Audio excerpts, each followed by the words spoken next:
Okay, welcome to the, let me go ahead and fix that where it says June 16th because it is not June 16th. It is July 14th. Okay, ladies and gentlemen, July 14th, 2011. Today's topic is a continuation of what we were doing last time, which was critical reasoning with blanks in the prompt. If you remember last time, we only got to do a few problems because we got largely sidetracked into a side discussion about cause and effect arguments, which was productive. It was a good digression. Definitely a digression of the positive variety, but a digression nevertheless it was. So now we're back and we're going to do a little bit more in the way of critical reasoning with blanks. But before we start that, as usual, we have to start with the normal warnings and guidelines for participation here in the study hall. So let's just go ahead and knock that out real quick. The usual warnings. Problem submissions, let me highlight a couple of these, please. Especially this one. I'm going to mention this a couple of times today, but I'm also going to plead with them to throw this up there on the actual Thursday's website. Please do not submit OG problems. We can't use them. In the past couple of weeks, there were a couple of submitters who appeared to have spent a great deal of time typing up OG problems and submitting them. We can't use OG problems on the study hall.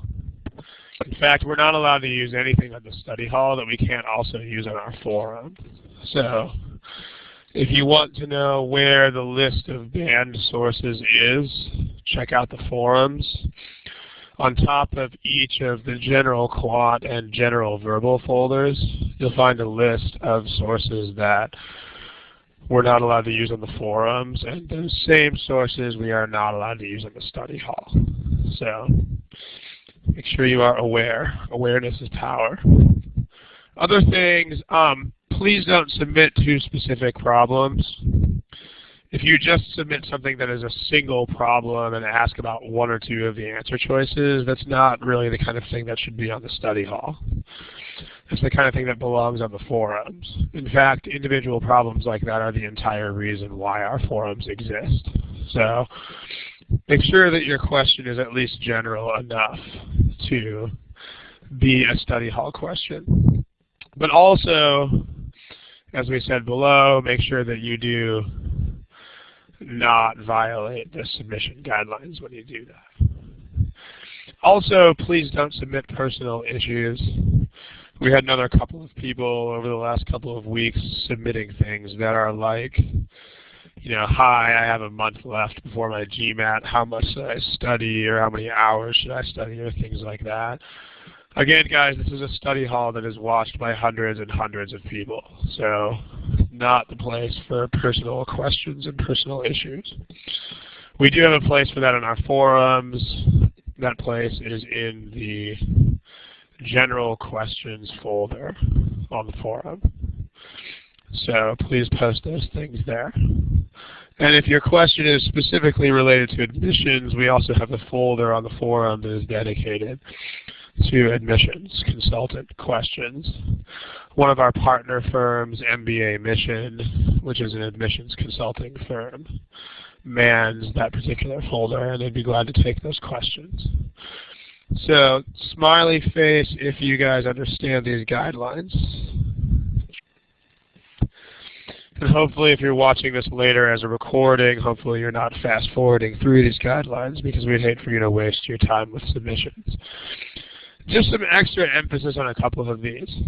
Okay, these are already on the previous page, but people seem not to really grasp this yet, so here's some extra emphasis. First, please, please, please do not submit problems from the official guide. We can't use them. If you submit official guide problems, you are just wasting your time because we will have to reject them. On the forum, we do talk about this, but GMAC has actually come to us and officially requested that we not use their official problems from OG. GMAT Prep we are allowed to use because GMAT Prep is freely distributed software, so that's a totally different story. But we are not allowed to use problems from the official guide, so please don't use them. The other thing, again, please don't submit single questions. This week, I think as many as the majority of the problems submitted were just random single questions. Remember, that's not the purpose of the study hall. It's not what the study hall is here for. The study hall is here to address questions with somewhat of a more general theme. So if you just have a single question about a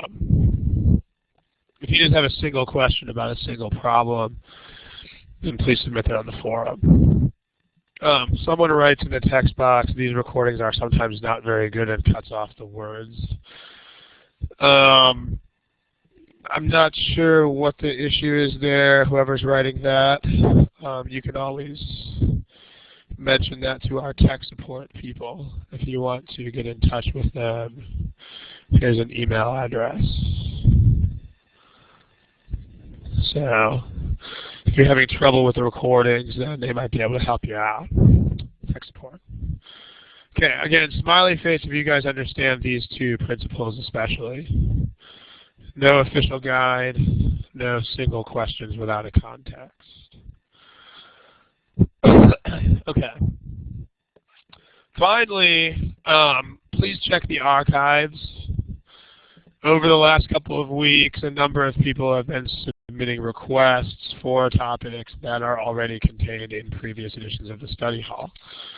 For instance, one gentleman submitted a request for probability, but we actually just finished doing a large-scale treatment of probability only a couple of months ago. I think it was sometime in January or February. We had an entire study hall dedicated to probability.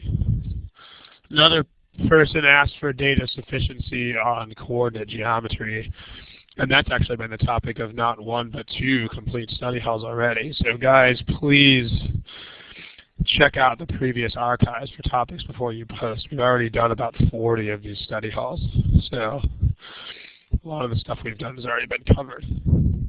To find these archives, if you don't know where these are located, you just go to the regular Thursdays with Ron page, and you scroll down to below the submissions area, and then there's your list of all the archived sessions. Questions before we get started. Smiley face if you're ready to go. If you have any questions, please type them in the text box. All right. So let's go ahead and check it out.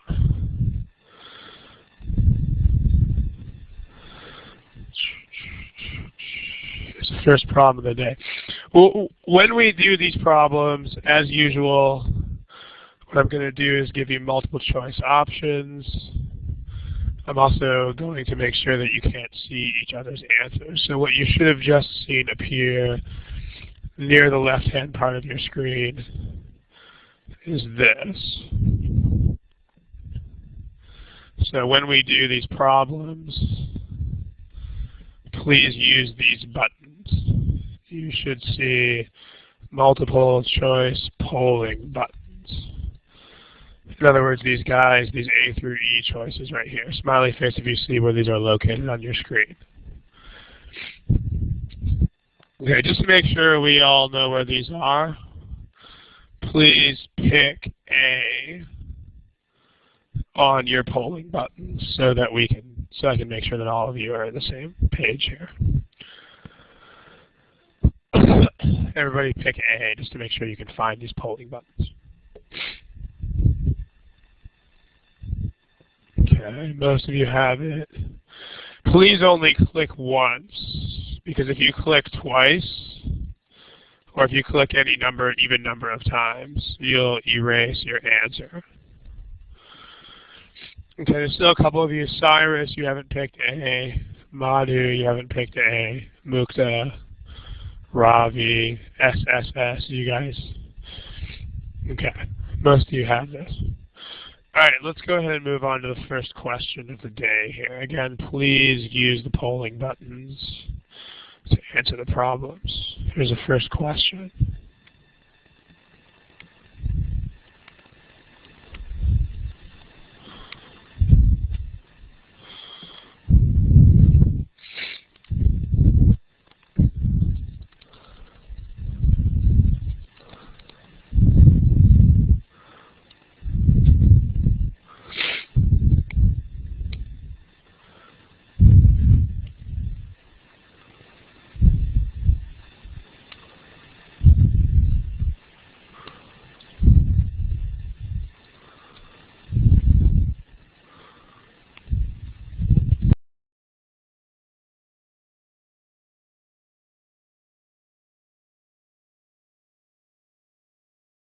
Okay, everybody make sure you pick something. It's about 2 minutes. One or two of you with no answer yet. Okay, there we go. So here are the class results.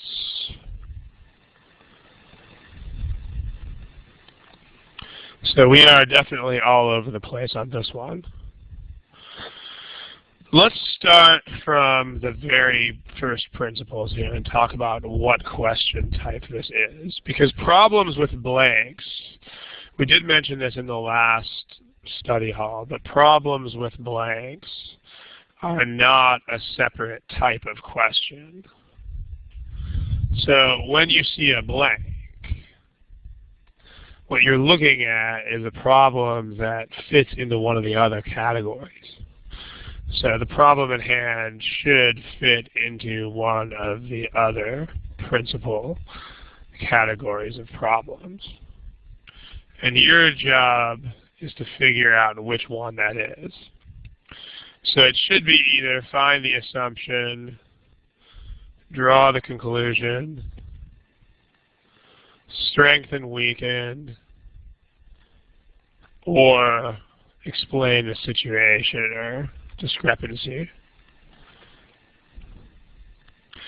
I mean, a fifth type of these problems is boldface problems, but you can't hide a boldface problem with a blank. Like, it wouldn't really be possible to do that. So, which one of these is this problem? Is this problem, go ahead and say in the text box. Is this find the assumption, strengthen, weaken, draw the conclusion, or explain the situation or discrepancy?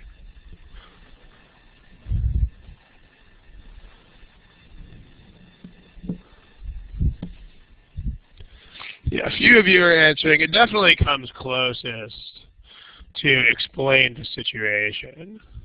You could make somewhat of a case that it's a weaken question if you create an argument that you can weaken, but it's definitely not an assumption or a conclusion question. Like, let's look at what's going on here. In order to figure out the question type, look at the overall landscape of the argument and just see what's going on. So what's happening in this passage? Well, you've got, think main ideas first. Don't think incredible nitpickiness at first. Think main ideas and think principally what is going on here. So the main idea here is that the government started paying elderly people more money in this country. So the government increased the amount paid to the elderly. And they all got it. And there hasn't really been any inflation, but they're not any better off than they were. So they received the payment.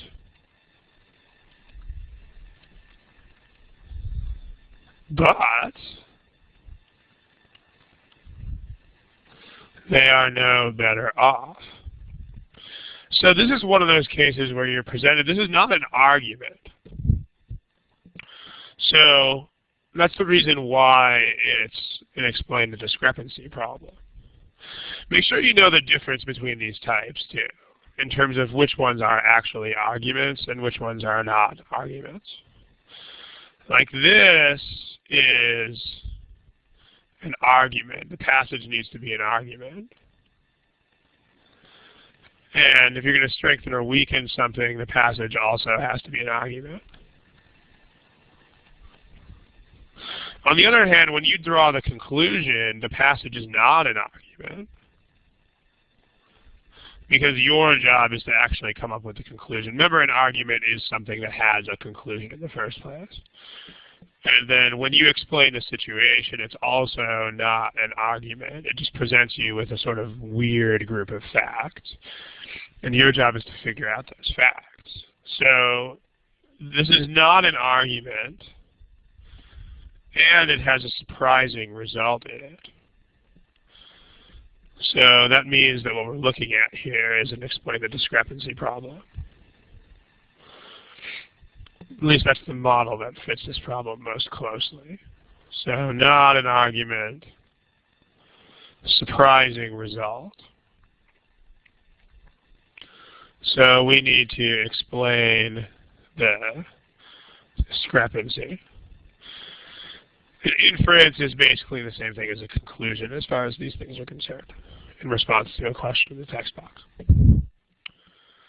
Okay. So this is an explain the discrepancy problem. So now that we've figured that out, let's take a look at it. So this is an explain the discrepancy. If you want a more in-depth treatment of explaining the discrepancy, then you can go to, there's a whole study hall on that topic. That's on February 3rd. So let me just go ahead and type that on the board. If you want more detail on these problem types, check out the February 3rd of this year, February 3rd of this year.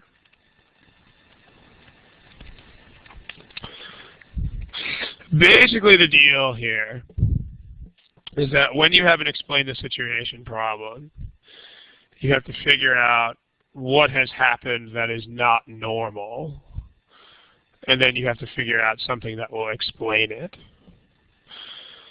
So, what is not normal, or what violates our usual expectations?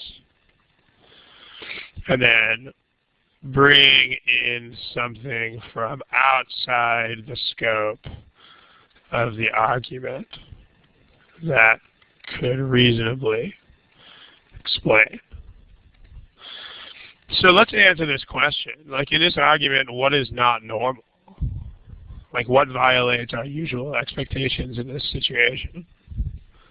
Text box, please.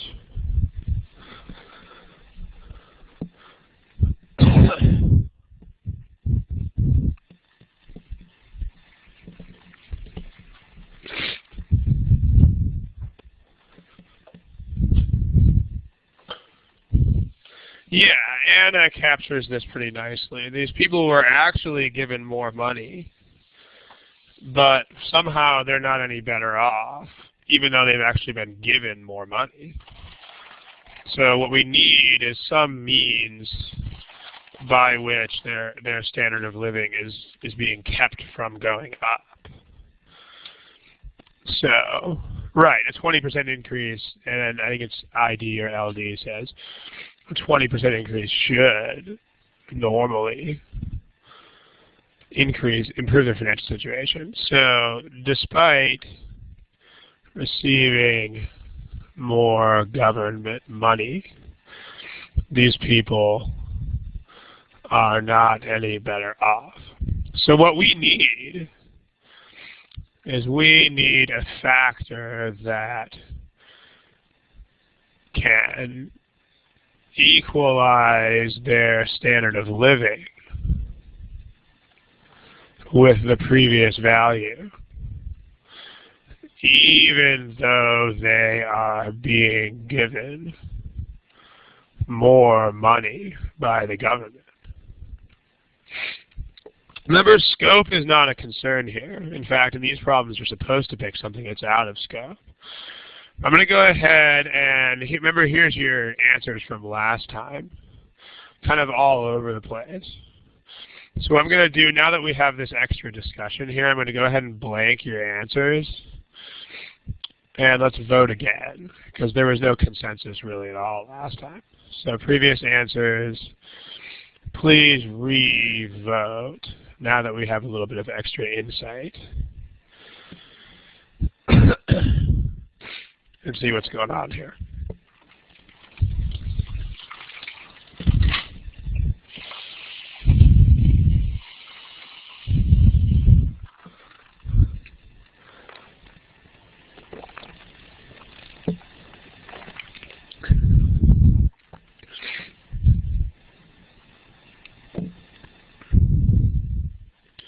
Okay, about half of you still haven't picked a new answer.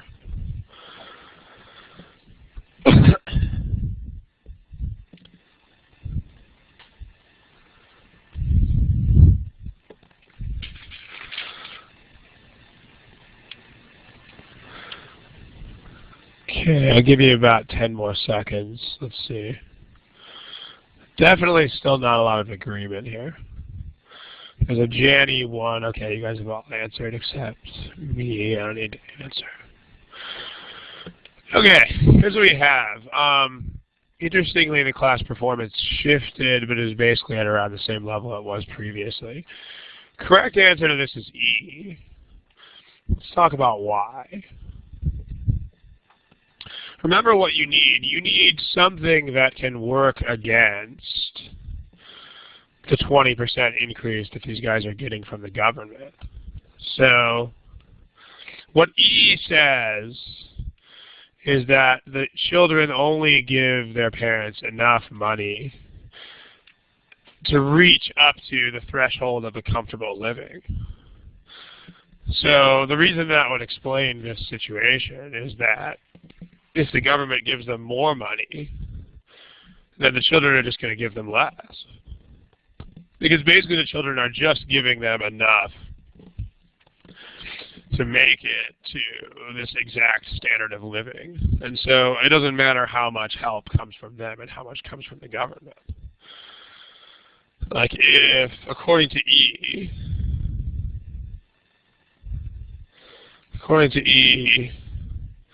if the government gives more help, the children will just give less help. So someone in the text box is saying, isn't that out of scope? Yes, it is out of scope, and that's actually the whole point. Because remember, when you do explain the discrepancy problems, you have to have something that is out of scope. For any explain the discrepancy problem, your answer will always, always be outside the scope of the original passage. Because the original passage has a discrepancy. That means that in the original passage, we don't really fully understand the situation. So in order to understand the situation, you have to bring in extra facts. So out of scope is not only not an issue here, it's actually essential. So we'll take a look. Let's take a look at the other choices. The other choices, you need to very carefully read what's going on in the passage here. So before we look at the other choices, does everybody see how E works? Smiley face if you understand the way this works. Yeah, it's basically they cancel each other out is one way of thinking about it. Because it says the children will just give enough to get them up to X value. So, I mean, as an analogy, think about this. Imagine if parents are just going to pay whatever it takes to pay off a child's tuition bill at college. Then if the child gets financial aid, that doesn't mean the child gets more money overall, because whatever money they get from financial aid, the parents will just pay that much less. So it's still the same total sum. That's what's going on in E. It's like getting financial aid from the government, so that children don't have to pay as much. Okay. So we're good on E. Let's explain away the other choices here. So let me pull some of these things from the previous slide. Okay, so what we need here is this. We need something from outside the scope that could reasonably explain. And then we also need to, okay, so let's take a look at the wrong answers.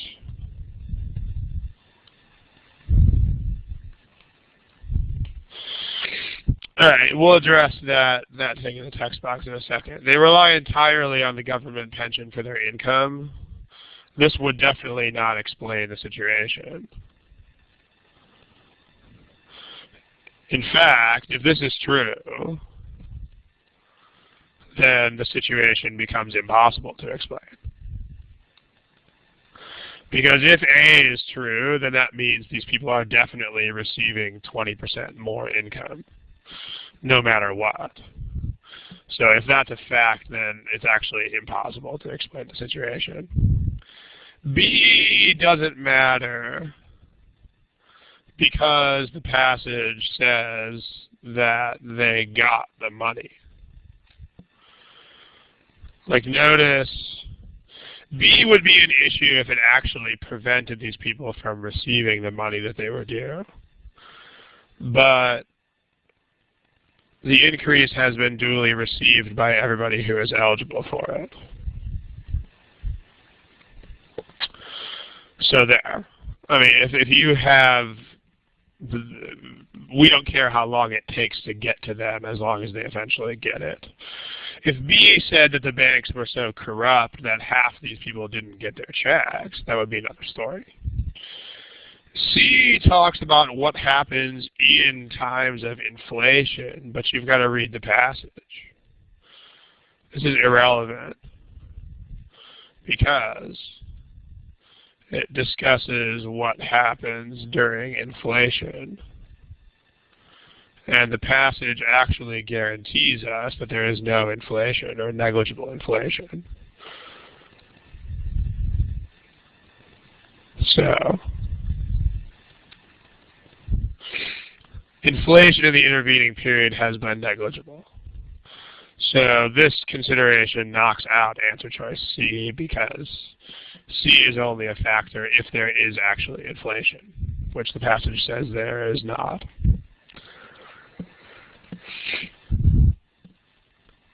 And then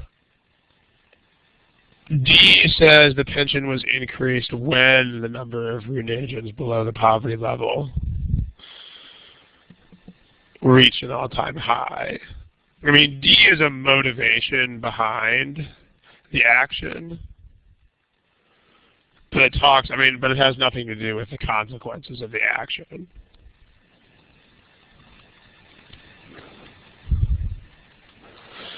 So, in other words, D is just saying, here's why they were motivated to do this. But, in other words, it tells us nothing about what will actually result.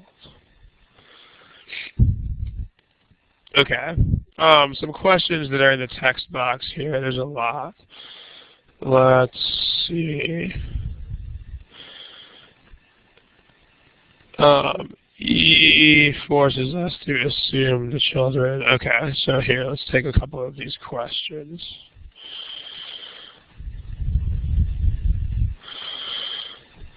There's this.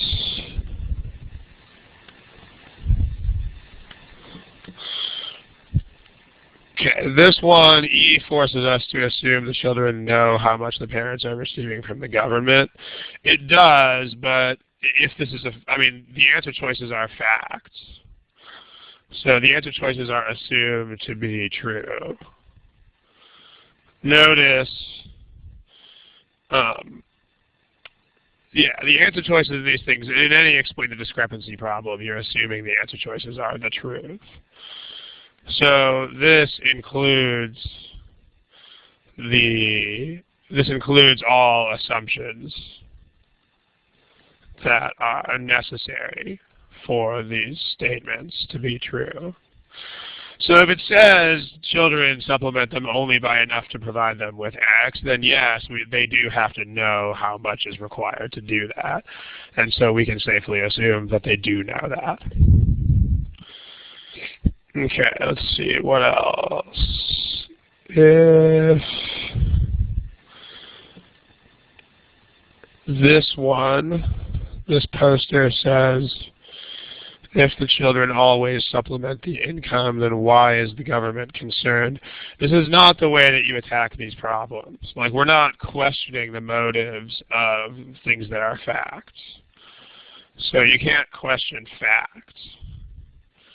Okay, what you're saying here is it's not productive for the government to pay extra money if E is true. I mean, you may be correct, but this doesn't matter because the fact is that the government is paying extra money. So it doesn't really matter how ill-informed this policy is because it's policy. So your job is just to say, okay, the policy is what it is and it's having this effect. Let's figure out why. Okay. What else?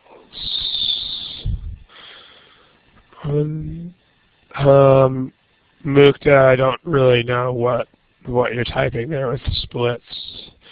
I don't know what B/W means, or I'm not really sure what's going on with the math there. B divided by W or whatever you're typing. Let's see.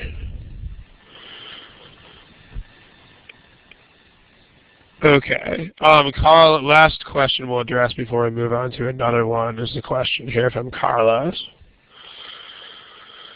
which says the following. If the 20% increase was evenly split among all elderly, would you agree that it explains why they are not perceiving an increment?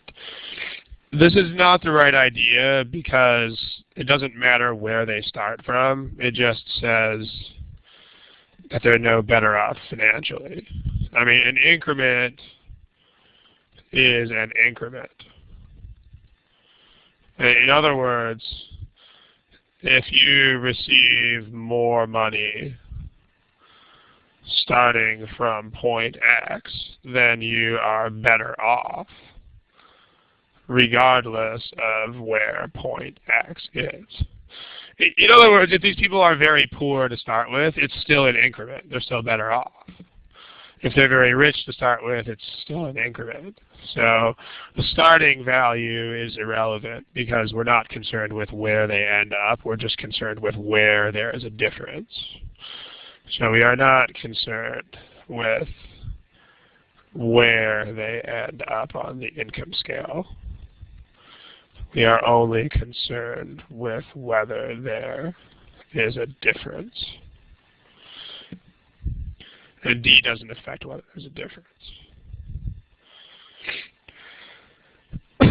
Okay. Yeah, these things, you usually don't have to think about hard numbers with these problems, unless the problem itself actually contains hard numbers. In most other cases, that's usually just going to complicate the issue. But I think we're good on this one. I think we're ready to move on. Where the punk is.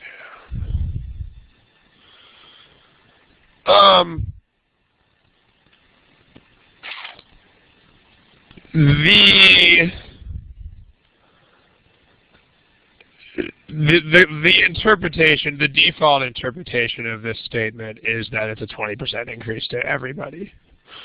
It might be that there's some kind of language barrier or something, but this is it says increase of 20% increase in the amount paid to all of them means what it literally says. it means that all of them experience the increase.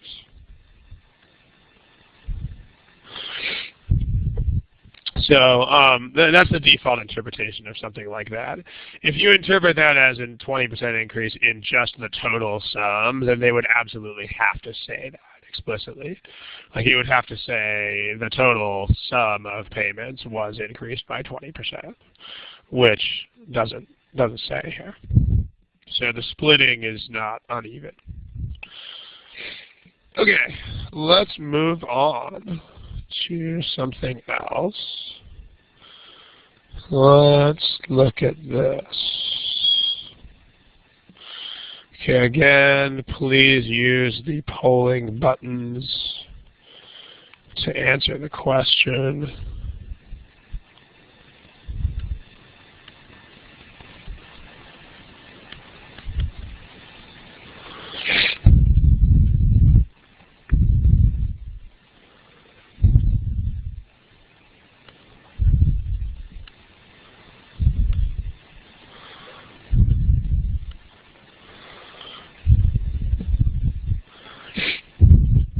Okay, here's a timer.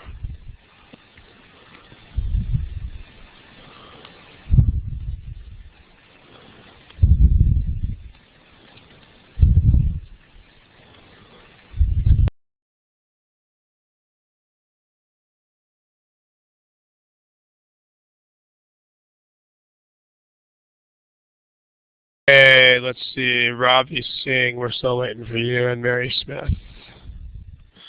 If you have to guess, go ahead and make a guess. Okay, here's what we have so far. So it looks like it's a toss-up between B and E this time. But what type of question is this again? Text box, please.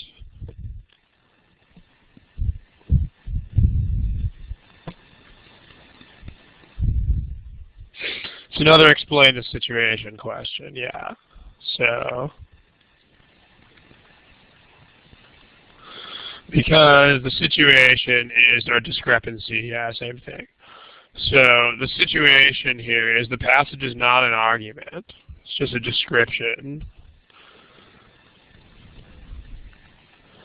It just describes what is going on. Here's what's going on. You have drugs have been found, medicinal substances is just a way of saying drugs, have been found in lakes and rivers. However, and this is an important fact, the drugs are present in quantities too small to affect humans in any way. Very important. I mean, too low to cause any physiological response. So pointing this out, hopefully, is going to make a couple of you reconsider your answers. But this means that they cannot do anything to people directly. Nothing good and nothing bad. Nothing. So, yet, experts say that they could still benefit humans. So what we need here is we need to explain this. To explain the discrepancy, we need some sort of benefit that will accrue to humans without the drugs, without any direct effect of the drugs upon humans. Because the passage has already said that there are not enough drugs in the water to affect humans in either a good way or a bad way, just not in any way. So what we're left with is we need to find something that will benefit humans without directly affecting them. So that's what E does.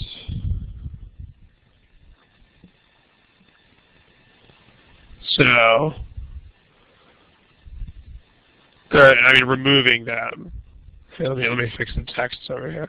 Experts say that removing the drugs could still benefit humans.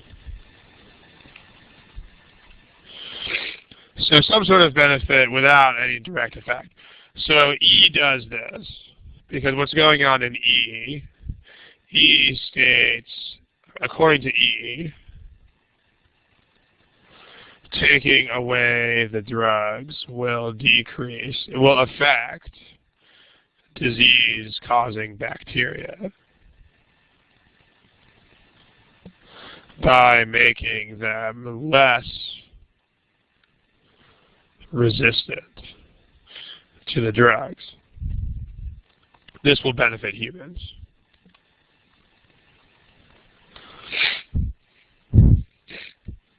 Right, but remember when the text box statement seemed like a trap because, remember that these problems are not like that. You're making the mistake of thinking like this is a draw the conclusion question. This is an explain discrepancy problem where you are supposed to take out of scope factors that could reasonably explain some situation within the parameters of an argument. So if that statement is true in general, then it will absolutely hold true for whatever happens to be in these waters. But yeah, this is not a draw the conclusion question. This is not rigorous type thinking where they have to put the same boundaries on the answer choices that they do on the passage. That's how conclusion questions work, but if you approach this kind of question with that kind of approach, you're going to get in trouble.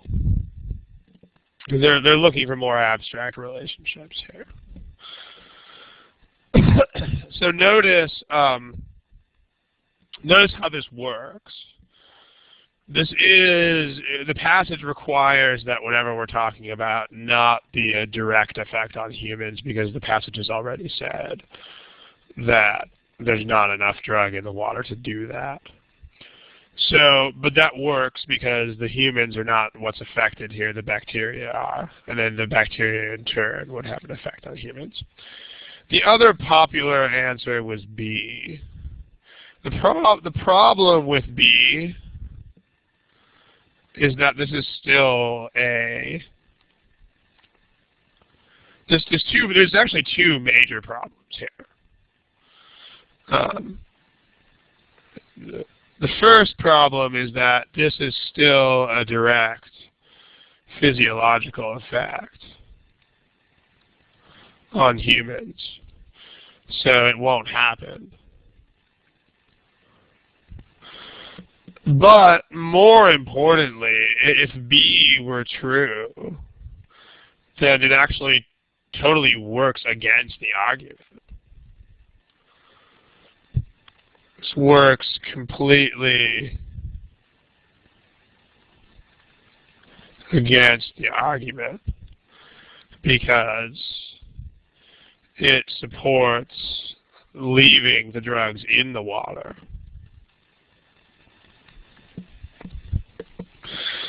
So it's interesting that choice B was as popular as it was because it actually works against what the experts are saying. Like it's saying that if you leave those things in there, then they will counteract other things, which the experts are saying you should take them out. So if B is true, then what the experts are saying makes no sense at all. And remember that you're supposed to be taking the side of the experts here. But more importantly, none of these things are going to happen anyway, because the passage guarantees us that the drugs in question are not present in enough of a concentration to make a difference. Okay, any questions?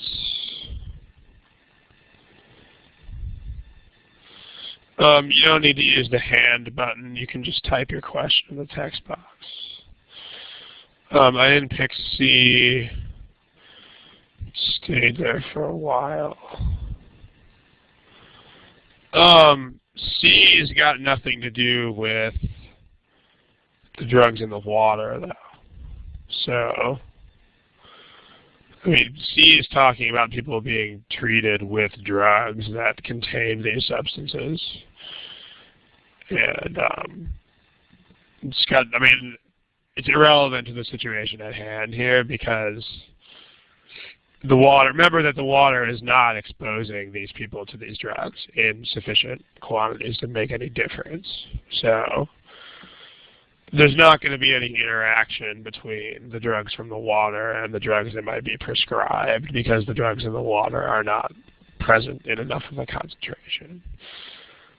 Someone in the text box is saying, I cannot hear you anymore.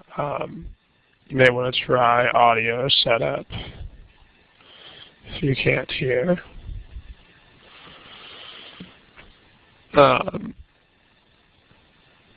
can't understand why B is against, because counteract. I don't know what you mean by counteract, arrow, arrow, no harmless. But if you look at choice B is saying the drugs in the river are good for you. So basically that would work against taking them out.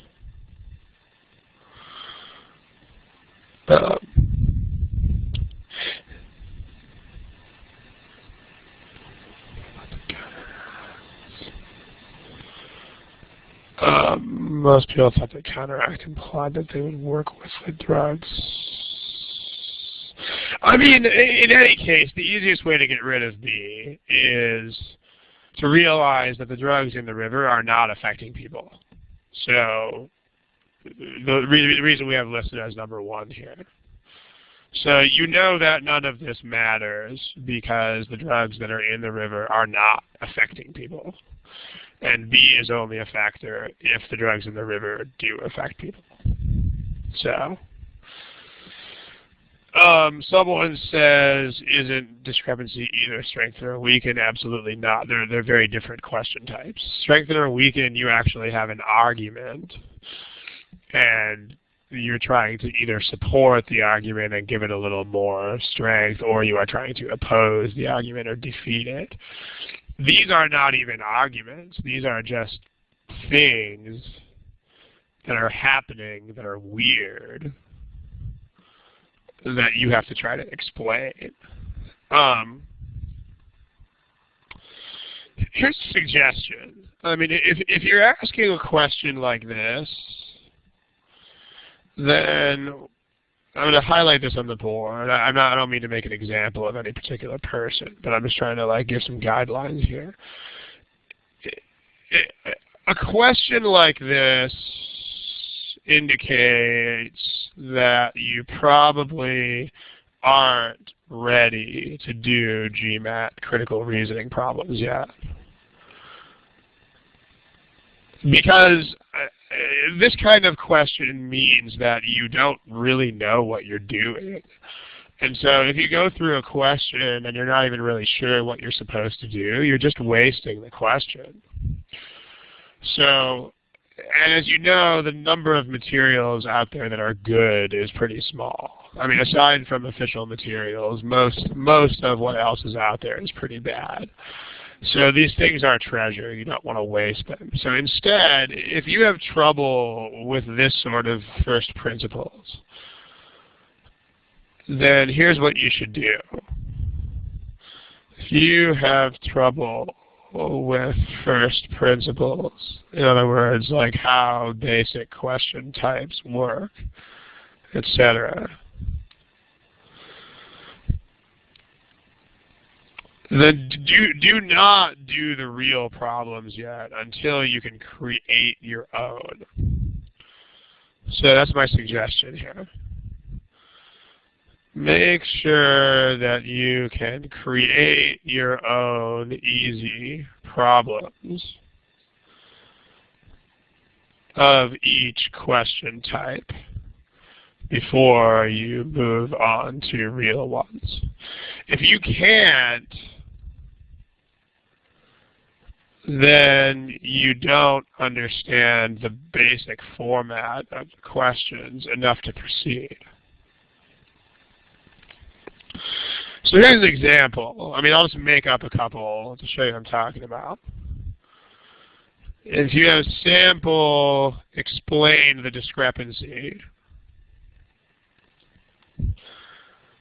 passage could be something like, my friend is eating more food than ever before. However, he is losing weight. Explain the discrepancy. Can anybody give me a correct answer to this? There's like 10 million possible correct answers, but can anybody give me something that would explain? He's working out more, that works, yeah, running. So, possible correct answers could be something like, he's exercising more. He's taking drugs. That is causing him to lose weight. Yes, sick with some sort of wasting disease. So yeah, tapeworm would be a wasting disease. He's eating higher quality food. Or low calorie food. So you get the point. I mean, and I mean, this is, if you do this with very easy questions like this, you'll start noticing the answers to your own questions. So, I mean, it's definitely not going both ways. Like, if I say something like he's exercising less, that absolutely does not work to explain the discrepancy. In fact, it just creates even more of a discrepancy. Same thing, the opposite of any of these statements would not be helpful. So, and that's how you would make a sample explain the discrepancy. That kind of thing. So, if you have trouble with these first principles, make sure that you can create your own problems before you start moving on to GMAT problems. Because this is what we see with way too many students, is that they just don't understand what is happening before they start diving into all these hard problems. And I think a big part of the problem is this obsession that people have with quote, high-level problems, unquote. Like, we get a lot of people who are looking for what they call 700-plus problems who don't even know how the problems work. But they're so obsessed with numbers and stuff that they're still, you know, worried about 700-plus. So you have to make sure that you understand the basics before. Okay, someone is saying,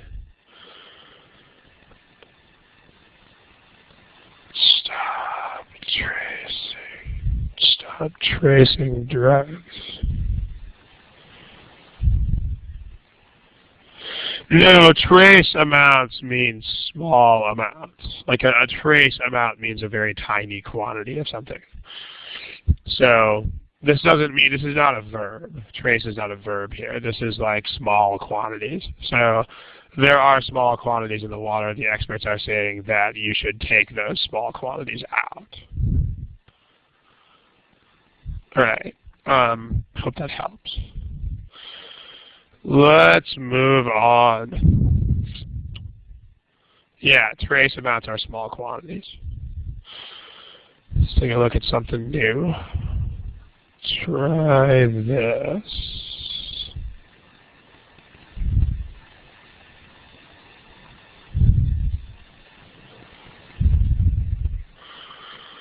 Go for it. Okay, remember to use the buttons, please. And here's a timer.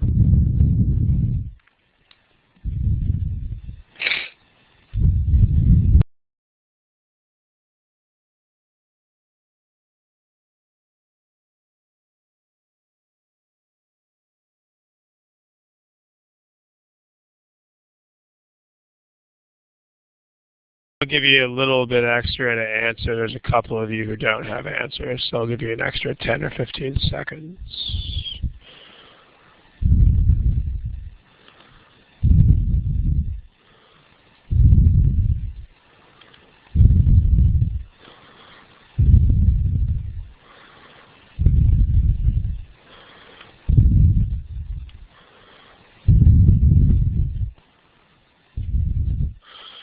Okay, let's take a look. This was actually quite good for the most part. Let's see what we've got here. Here are your responses. Does anybody know what type of question this is?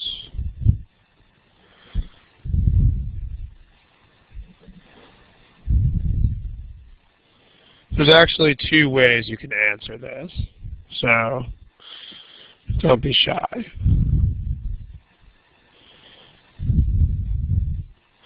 You can think of it as explain the situation. Yeah, fill in the blank, ha ha he he. Or you can think of it as a weakened question. It depends on how you do this. So, I mean, let me show you what I mean.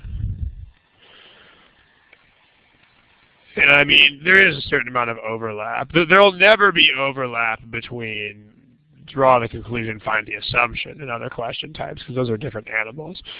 But strengthen, weaken, and explain the discrepancy are both bringing in things from outside the scope. So you can have some overlap between these. You can think about this one as a weaken, where the argument is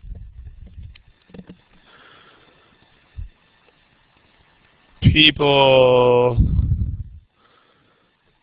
the items that a sample of people bought at Food Basket were more expensive at Shopper King. Therefore, random shoppers would random shoppers at Shopper King would save money by switching to Food Basket. And you're trying to weaken this, because what it says is that it does not necessarily show. So you can think of it as a weakener of it does show this.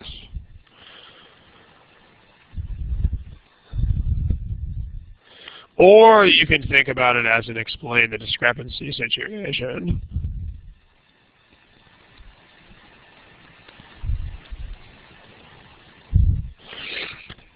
Just think of it as a non-argument, as a collection of facts. The items that a sample of people bought at Food Basket were more expensive at Shopper King. However, random shoppers at Shopper King do not pay less on average than they do at Food Basket. So if you think of it as a collection of facts, then now you have to explain this discrepancy. Both of these basically work out the same. There's not really as much of a difference as one might think. Because notice that these are both question types in which you have to bring in outside information. So according to either of these interpretations, you need something that's out of scope.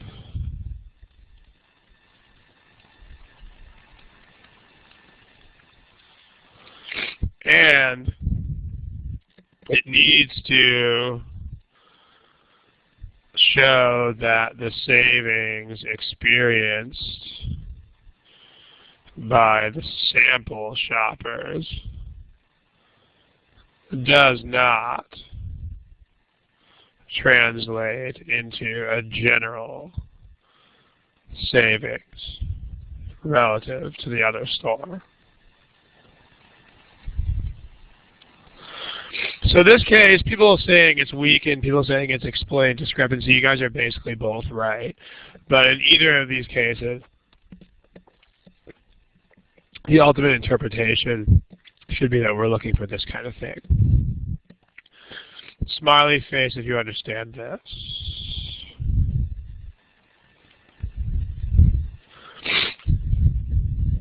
Okay, so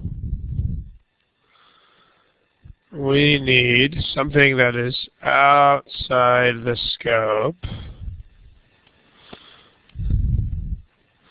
and it needs to show that the savings experienced by the sample shoppers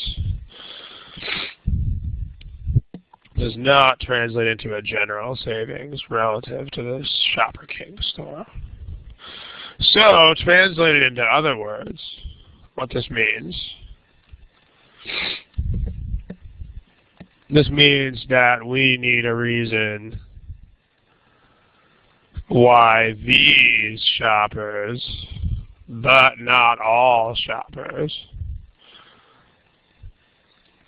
like why these shoppers would save money at Food Basket, but why other shoppers wouldn't.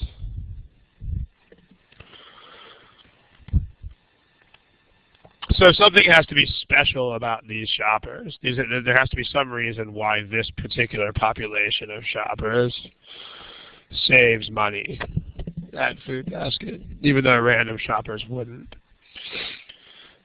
And that's what A does. Because A says that they don't offer low prices across the board necessarily, that they would just offer low prices on certain items. So choice A gives reason to believe that the sample is not a random sample. According to A, our sample is likely to consist of people who come to Food Basket because the items that they want to buy are cheaper at Food Basket. You know, it's kind of like if any of you guys have Trader Joe's where you're at. Trader Joe's tends to have very low prices on things like meat and vegetables and kind of insanely high prices on everything else. So if somebody walks out of Trader Joe's with a basket full of meat and vegetables, their prices are going to be lower. But it doesn't mean their prices are going to be lower across the board. It's kind of like that. So let's take a look. You didn't know about Trader Joe's? Yeah. Trader Joe's prices on those things are pretty good. At least they are around here where I live. Okay, other popular choices. I don't think anybody picked anything except A, B, and C. So, for B, B actually works the wrong way because B is, even more. In other words, Shopper King is even more expensive for these people. So choice B is definitely working in the wrong direction because choice B is more evidence that Shopper King is more expensive in general. So we want evidence that Shopper King is not more expensive in general. And then it's just a special case for these people coming out of the store. Many shoppers consider factors other than price in choosing the supermarket at which they shop most regularly. Okay, but this doesn't really explain what we need. I mean, if C is true, it doesn't help us at all with what we need, which is this. In other words, we need a reason why those people coming out of the store would not be paying the average price at the store. So, I mean, C is interesting, but C doesn't really contribute either way to this issue.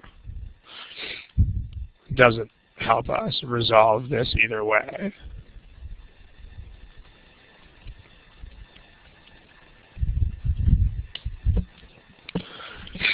So, I mean, it'd be kind of like saying that anything else where, I mean, you're bringing in irrelevant concerns. Like if you say something like, my friends who are married to white women, their wives are taller on average than my friends who are married to Asian women. Therefore, all white women must be taller than all Asian women. You know, where you would need to bring in something like other kind of selection according to height to prove that that wasn't true. C is kind of like saying people are choosing their wives based on things other than height, which is great, but it doesn't really explain away the difference in height that actually exists. It just doesn't do anything. Okay, other questions about this problem? If you have them, please put them in the text box. If not, we will move on.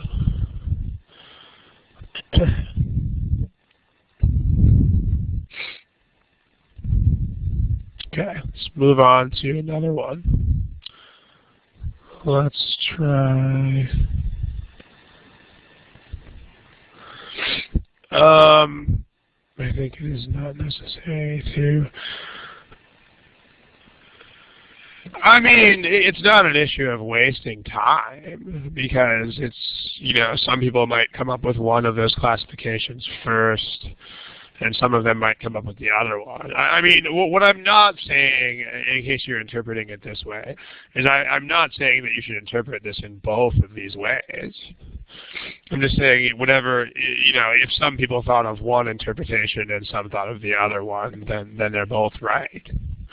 So no, you don't have to come up with both. Absolutely not. If you come up with one workable frame in which to think about a problem, then that's all you need.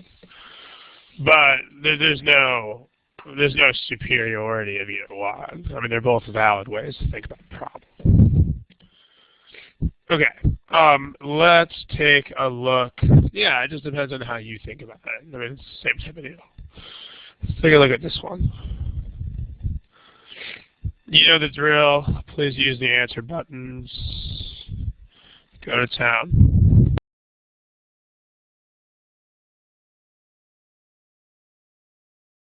Okay, there's still a few of you with no answer, so I'll give you an extra 15 seconds or so.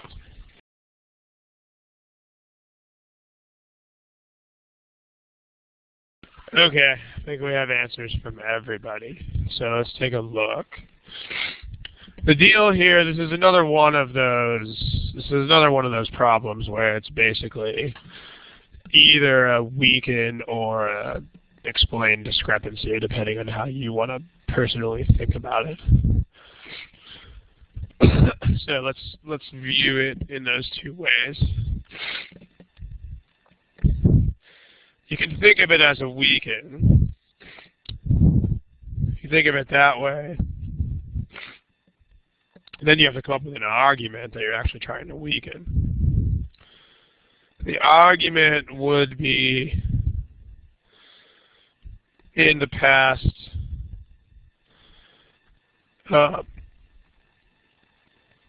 this rate of business loss has been overcome.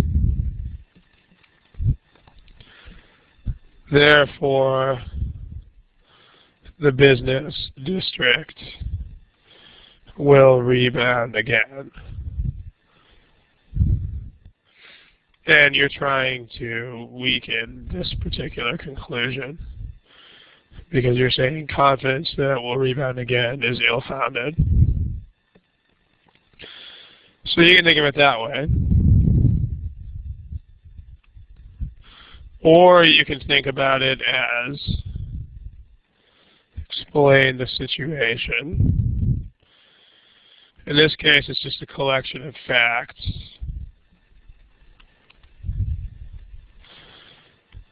In the past, this rate of business loss has been tolerated and overcome.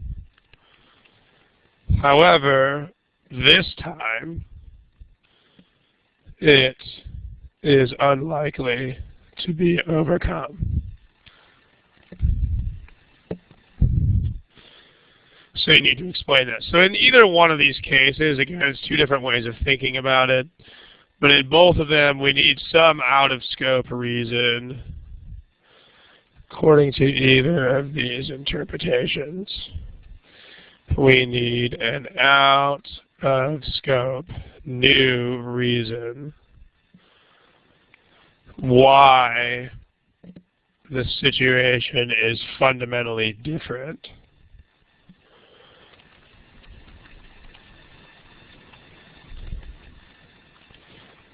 from previous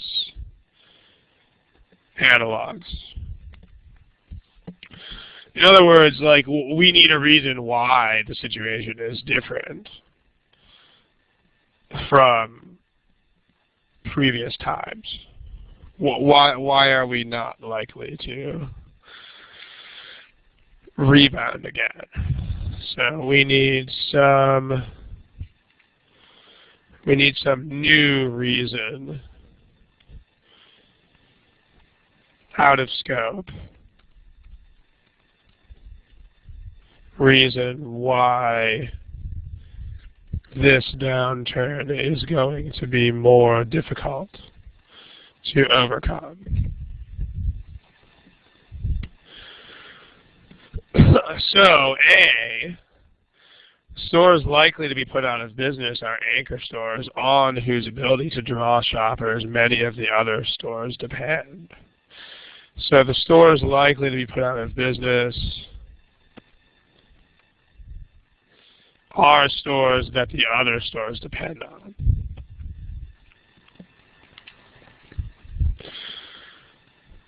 So according to A, this indicates that the business loss will be more severe than in previous years, because not only are these stores themselves going out of business, but their closure will also reduce other stores' business. So it's not just another instance of a bunch of stores closing. Like this time, you have a bunch of stores closing in ways that we are told are going to affect other stores. So choice A takes care of this. Let's take a look at the other choices and see why they are not correct. Smiley face if you guys understand why A works here. Not a lot of smiley faces. Okay, let's take a look at the other answer choices.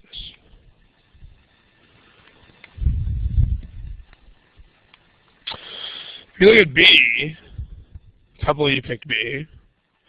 Remember, we need a reason why this business downturn is worse than previous ones.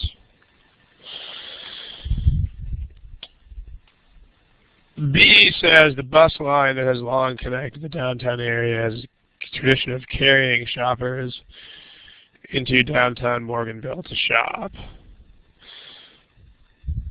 So this just says there's a bus line, but there's no indication that these people won't continue to use it.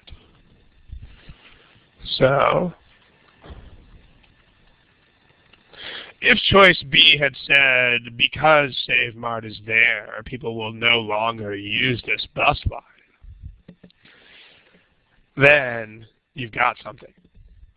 Like then they would stop coming into downtown, but it doesn't say that. It just says that there is a bus line that has historically done this. C, when the downtown shopping district has rebounded before, the businesses were typically taken over by a business of the same kind. this just describes what happened before. There's no discussion of the present downturn at all, and hence no rationale for why it might be more serious. Like, C is just a historical discussion of what has happened in the past. The C has no indications that this might not happen again. So,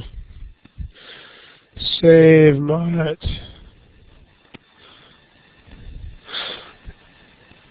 I guess that'll be competing with C text box. So we have save Mott, which sells the same kind of stuff as the stores that went out of business. Thereby no new motivation for new businesses to open up. Well, where are you getting the idea that there's no new motivation for businesses to open up? You're assuming that these places won't be filled by discount stores. Instead, they'll compete with Save Mart.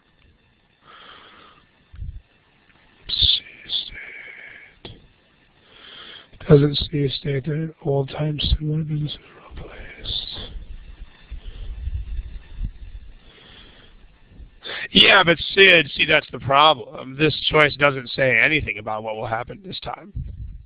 I mean, remember that one of the most common incorrect answers that you'll see in critical reasoning, one of the most common incorrect patterns you'll see in critical reasoning is a description of past behavior that is trying to trick you into assuming that the past behavior will continue. If it doesn't say that, you can't just assume that past patterns will continue. So this is a very, very common wrong answer pattern, is where they just say that X has happened in the past. And then if you assume that X will just happen again, then you get trapped. Because that's not an assumption that you're allowed to make. So,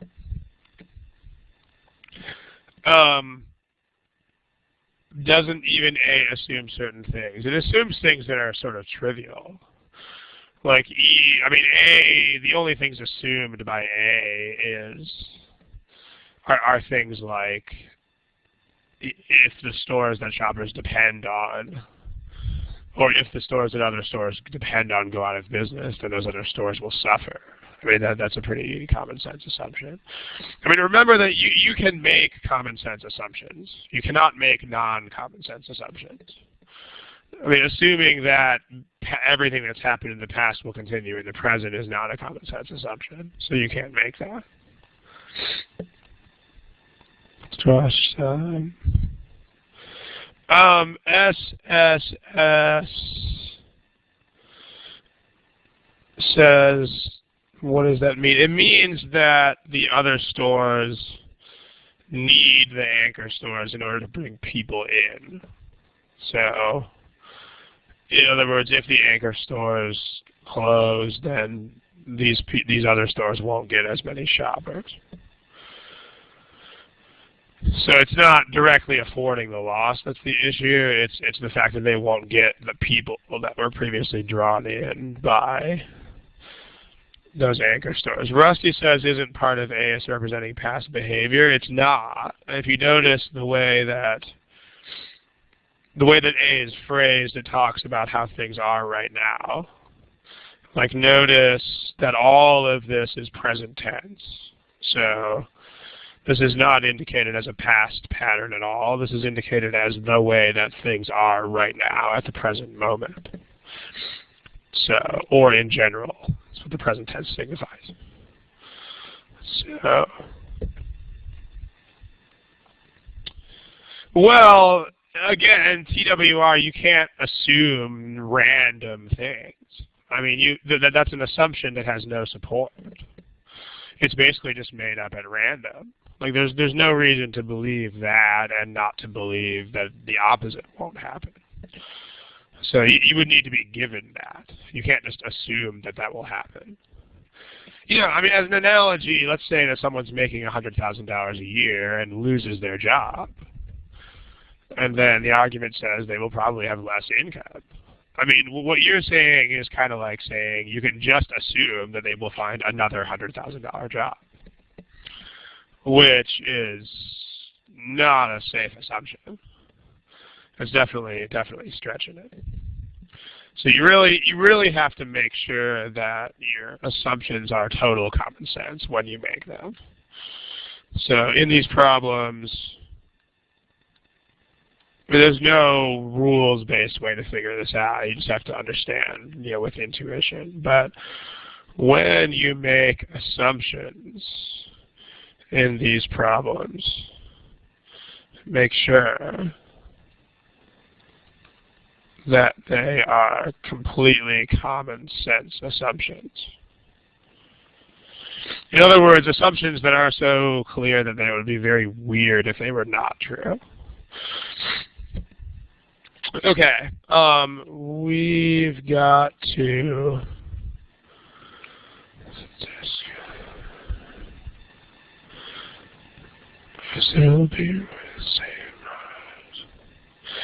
these businesses are not being replaced by SaveMart. That's an incorrect reading of the passage.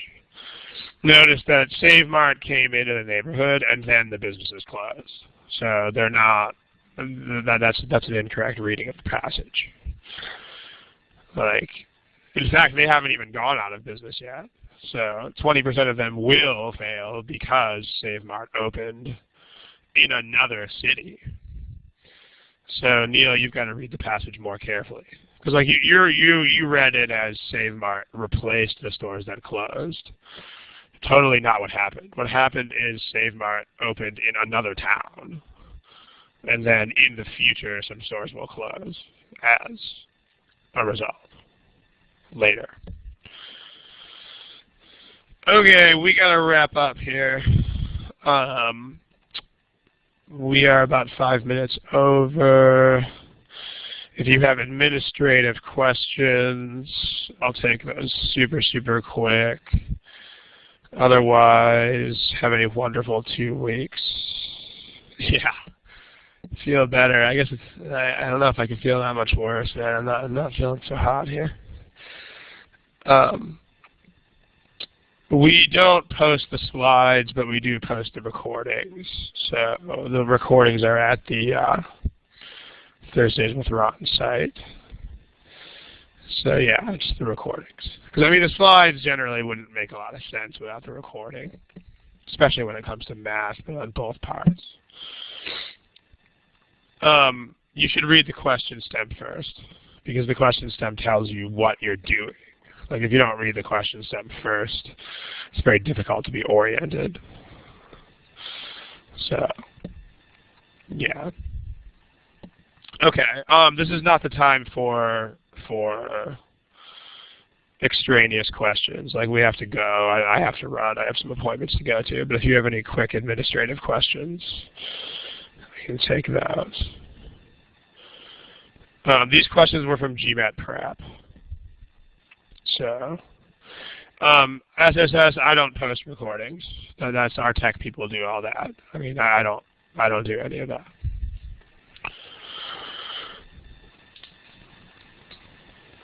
Okay. All right, thanks guys. I'm gonna log you guys out here in about 30 seconds. Yeah, man. Used to live down there in Florida. I wouldn't mind coming back. All right. Good night. Good luck. I'm going to log you guys out in about 30 seconds. Have a good 2 weeks.